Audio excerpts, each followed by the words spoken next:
In today's video, I'm going to teach you how to change subscriber in Xero.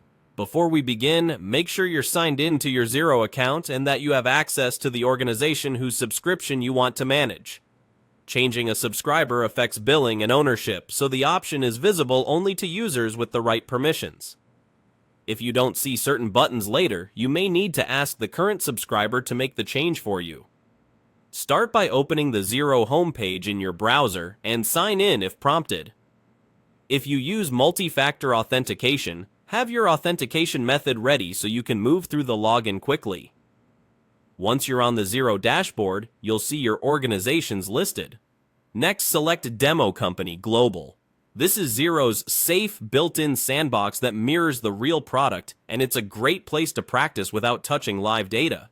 If you prefer to work in your actual organization, that's fine too.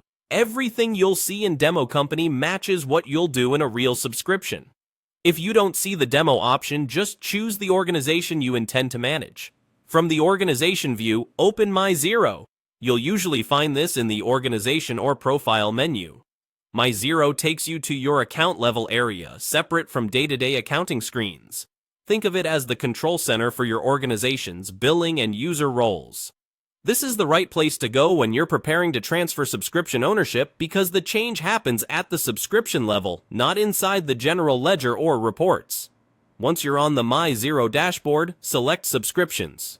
Here, you'll see each organization associated with your account, along with plan details, billing status, and the current subscriber. This page is where the subscriber change begins. Take a moment to confirm you're looking at the correct organization, note who the current subscriber is, and review the plan so there are no surprises when you proceed. If you're not the current subscriber, you may not be able to initiate the transfer and will need that person to do it. If you do have the right access, this is where you'll follow the on-screen prompts to start the change.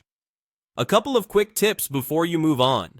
Ensure the new subscriber has a Xero login tied to the same region as the subscription. Verify their email access so they can accept the transfer promptly, and schedule the change at a time that won't interrupt month-end tasks. If something doesn't look right, refresh the page or try a different browser session. That's it for navigating to the exact place in Xero where the subscriber change is managed. From here, you're ready to complete the transfer using the options on the subscriptions page.